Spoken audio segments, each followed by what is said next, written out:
Bab 261. Chen Ye menatap empat orang di depannya dengan penuh minat. Aura yang berfluktuasi pada mereka berempat sangat kuat, dan salah satunya, lelaki tua berjas tunik, adalah yang paling menakutkan. Dari perspektif momentum saja, kekuatan lelaki tua dalam setelan Zongshan jauh lebih kuat daripada yang lain. Namun, Chen Ye tidak terlalu takut, pedang pembunuh naga dan telapak surga yang terbakar sudah cukup untuk menghadapi beberapa orang di depannya. Jika tebakanku benar, Biro Seni Bela Diri Huaxia mengirimmu ke sini? Chen Ye berkata dengan ringan. Orang tua dengan tunik Cina mendengus dingin, jadi apa bukan? Anda hanya perlu tahu bahwa kami di sini untuk mengambil hidup Anda hari ini. Ada banyak orang yang ingin membunuhku, tetapi mereka semua mati pada akhirnya. Chen Ye mencibir. Sangat bagus. Chen Ye, saya akan membiarkan Anda memahami apa kesenjangan hari ini, beraninya seorang junior berani begitu lancang. Saya benar-benar berpikir Anda adalah surga Cina ini. Saya katakan, ada hari-hari di luar langit, dan ada orang di luar orang. Setelah berbicara, lelaki tua dengan tunik Cina itu mengangguk ke arah yang lain. Pergi. Pria tua berjubah itu meraung marah, dan langsung empat sosok melesat seperti bola meriam, muncul di depan Chen Ye dalam sekejap mata. Memotong. Saya hanya mendengar teriakan marah dari salah satu lelaki tua, dan pisau panjang yang cerah di tangannya diangkat tinggi dan ditebas ke arah Chen Ye. Sangat cepat.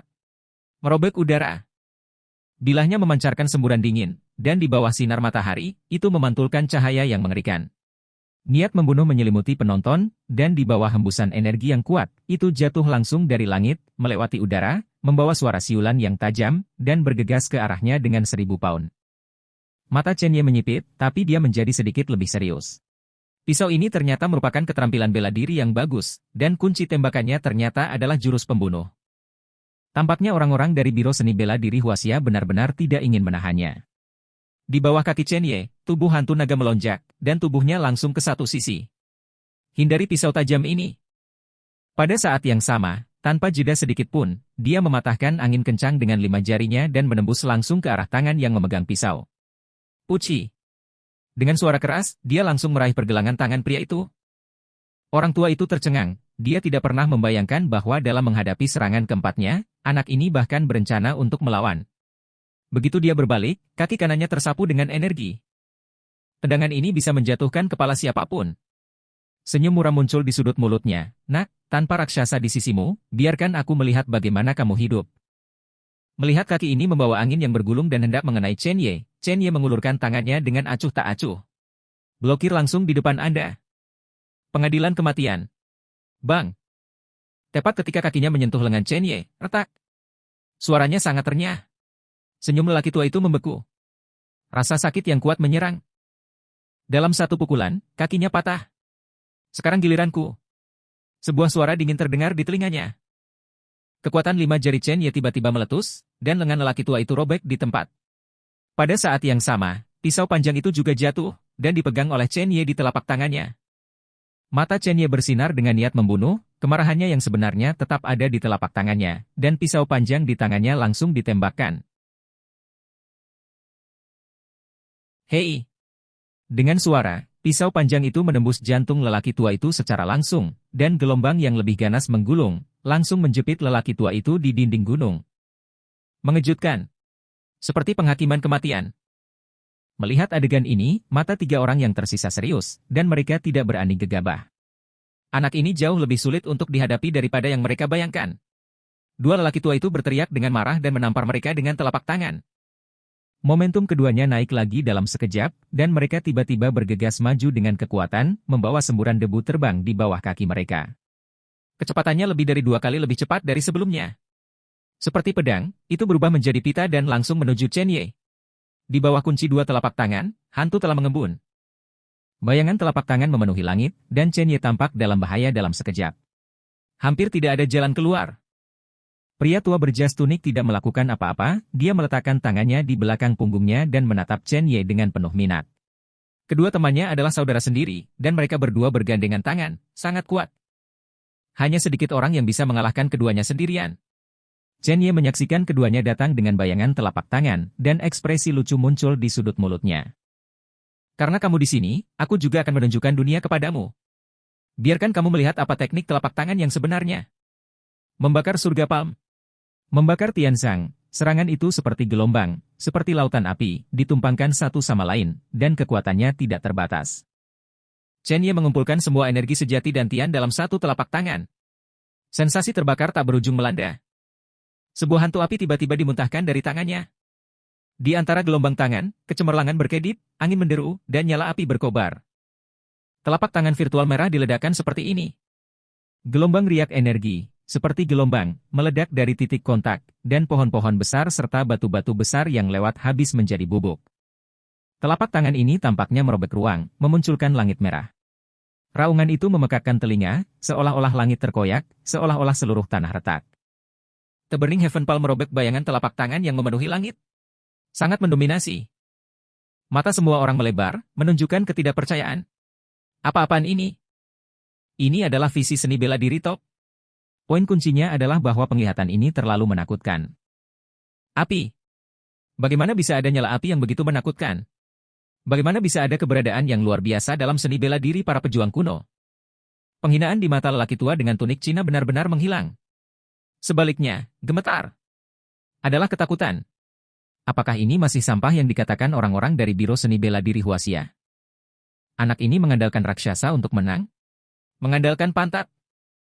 Siapa yang bisa menandingi kekuatan telapak tangan ini? Api memenuhi langit, dan tanpa peringatan, itu langsung merobek tubuh kedua lelaki tua itu. Ini seperti terbakar dalam api. Ini adalah kekuatan dari telapak surga yang terbakar. Chen Ye tidak pernah membayangkan bahwa langkah ini akan sangat menakutkan dan menakutkan. Dia sangat gembira, dan hanya ingin mengatakan sesuatu, tiba-tiba, darah melonjak di tubuhnya, dan sedikit darah tumpah dari sudut mulutnya.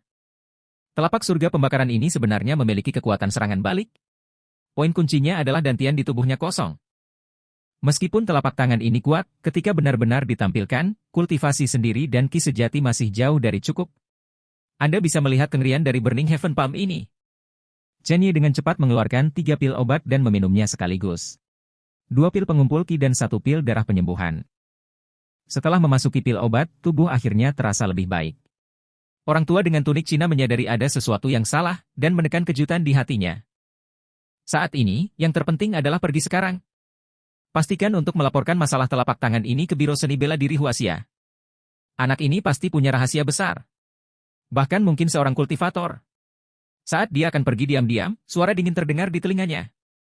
Kamu ingin pergi, apakah kamu sudah meminta pendapatku? Pria tua dalam setelan tunik Cina itu berhenti sejenak, merasakan hawa dingin di punggungnya. Kapan anak ini muncul di belakangnya? Bab 262. Pria tua dengan tunik Cina mendengus dingin, mungkinkah kamu masih ingin menjagaku? Ekspresi Chen Ye dingin, kamu membuat kesalahan, aku tidak ingin menahanmu, aku ingin membunuhmu. Setelah kata-kata itu jatuh, kulit lelaki tua dengan setelan Songshan sangat berubah. Chen Ye sudah meninju, pergelangan tangan lelaki tua itu tiba-tiba bergetar, pisau pendek muncul di tangannya, dan bilahnya berputar secara horizontal, menghalangi posisi di depan dadanya. Bang! Tinju Chen Ye menghantam pisau pendek, dan suara tumpul keluar.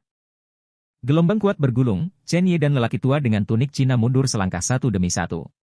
Ingin membunuhku, mimpi. Orang tua itu menstabilkan sosoknya, memutar pisau pendek, dan mendorong embusan angin, menyekanya langsung ke leher Chen Ye. Dia tidak berani berhenti sama sekali. Jika tidak, jika Anda meninggalkan celah, Anda akan berada dalam bahaya. Mata Chen Ye bermartabat, dan tidak banyak yang tersisa dari ki sejati dantian. Dia harus bertarung dengan cepat. Detik berikutnya, pedang pembunuh naga muncul dari udara tipis di tangannya. Adegan ini membuat lelaki tua itu terkejut. Pedang yang begitu panjang, anak ini tidak bisa menyembunyikannya sama sekali. Seolah-olah itu datang entah dari mana. Orang tua itu memikirkan sesuatu dan berseru, penyimpanan. Anda benar-benar memiliki penyimpanan. Badai melonjak di hatinya. Pada saat yang sama, niat membunuh terungkap. Jika dia mendapatkan apa yang dimiliki Chen Ye, dia pasti akan menjadi pembangkit tenaga listrik teratas di Tiongkok. Adapun anak ini, dia tidak pantas mendapatkannya sama sekali. Pada saat ini, lelaki tua itu penuh dengan dominasi, dan ilmu pedang terbuka dan tertutup, dengan pasang surut yang hebat, harimau penuh angin, bayangan pedang ada di langit, dan hawa dingin mengancam. Di mana pisau pendek lewat, kerikil beterbangan, dan pohon-pohon ditebang lurus. Seluruh tanah tampak sangat berantakan. Nak, mati untukku, semua barangmu adalah milikku. Haha. Orang tua itu memadatkan energi di sekujur tubuhnya dengan satu pisau dan menebas. Sebelum ujung pedang, udara dingin datang lebih dulu, dan aura pembunuh penuh. Pada saat ini, makna pedang tampaknya membentang tanpa batas, mengeluarkan semburan hantu, menutupi langit dan menutupi bumi, dengan momentum seperti pelangi. Mata Chen Ye dingin, dan pedang pembunuh naga merobek udara dan menolaknya. Bang! Pedang bertabrakan tiba-tiba.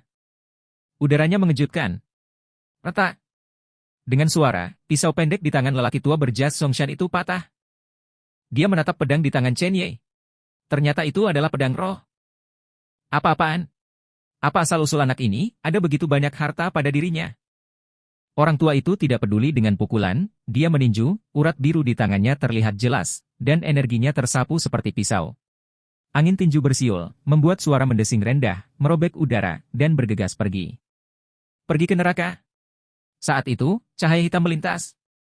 Orang tua itu merasakan hawa dingin melilit tubuhnya. Tiba-tiba, dia melihat sesuatu, panah yang diukir dengan pelum darah keluar dari udara. Dia mengenali anak panah itu. Bukankah ini urusan Ling Feng di Istana Pelum Darah? Bagaimana kuncinya bisa muncul di tangan Chen Ye? Dia tidak bisa menahan diri untuk tidak ragu-ragu, dia ingin menghindar, tapi sudah terlambat. Hei! Anak panah itu menembus lehernya, memecahkan aorta, dan darah menyembur keluar.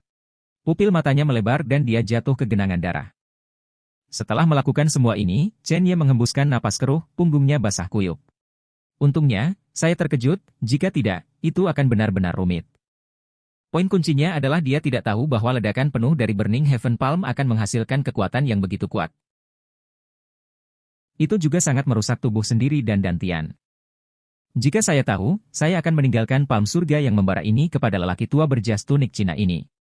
Tampaknya Burning Heaven Palm ini hanya dapat digunakan pada saat yang paling kritis di masa depan. Chen Ye meraih 5 jarinya, energi sejatinya mengembun, dan ponsel lelaki tua dalam setelan tunik muncul di tangannya. Dia membuka log panggilan dan memutar panggilan terakhir. Ibu kotanya, Administrasi Umum Seni Bela Diri Tiongkok. Zheng Renjue sedang memeriksa beberapa informasi tentang Chen Ye. Dia memang menemukan sesuatu yang salah.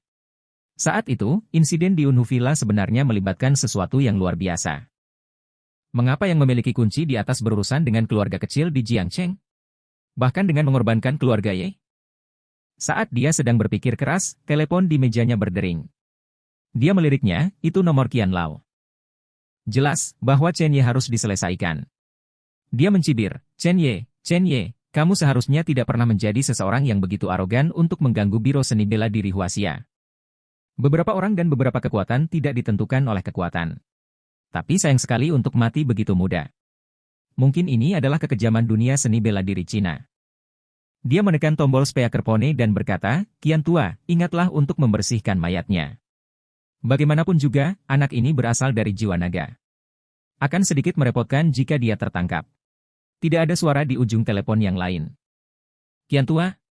Zheng Renjue sedikit mengernyit, tepat ketika dia akan berbicara, sebuah suara dingin terdengar di telepon. Jangan berteriak, mereka semua sudah mati.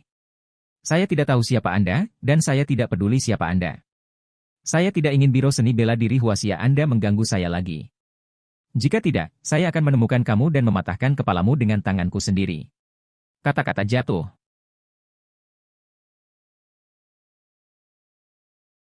Telepon ditutup. Tekad Zheng Ren terbakar amarah. Ancaman. Ancaman telanjang. Dia, pembangkit tenaga listrik teratas peringkat ke-7 di peringkat Grandmaster Cina, sebenarnya diancam oleh anak nakal bau yang bahkan tidak menumbuhkan rambutnya. Apa-apaan? Apa-apaan ini? Bang! Zheng Renjue menampar meja dengan telapak tangan, dan teleponnya hancur. Chen Ye memanggil Lei Shui. Bagaimanapun, tempat ini adalah yang paling dekat dengan pangkalan, jadi biarkan dia berurusan dengan mayatnya. Ngomong-ngomong, biarkan Xiao Deng membawanya kembali.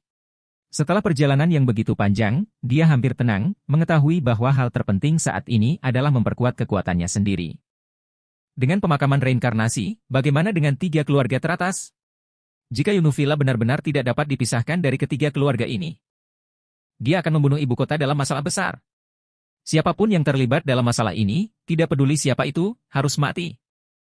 Ada jejak roh jahat yang melonjak di sekelilingnya, dan roh jahat itu naik ke langit, seperti hantu naga darah yang mengelilinginya. Hingga terdengar suara auman naga. Melihat gambar ini, Chen Ye sedikit terkejut, dan sepertinya dia telah memadatkan bayangan sebelum dia menyadarinya. Atribut dukun kunci ternyata adalah naga darah. Itu seharusnya baik-baik saja. Orang tua itu berkata bahwa sejak awal daunnya bukanlah cara tradisional yang benar, tetapi cara membunuh. Membunuh dao dapat menembus 10.000 dao, tetapi juga dapat menghancurkan dao heart. Bayangan pembunuh macam apa yang memadat dan terbentuk. Jika itu hantu, itu benar-benar jalan yang tidak bisa kembali.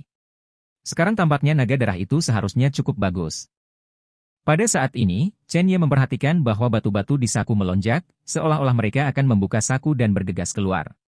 Chen Ye dengan cepat mengulurkan tangannya dan memegang batu itu. Hampir seketika, segala sesuatu di pemakaman reinkarnasi disajikan di depannya. Dan hantu naga darah di tubuhnya langsung masuk dan menabrak batu nisan.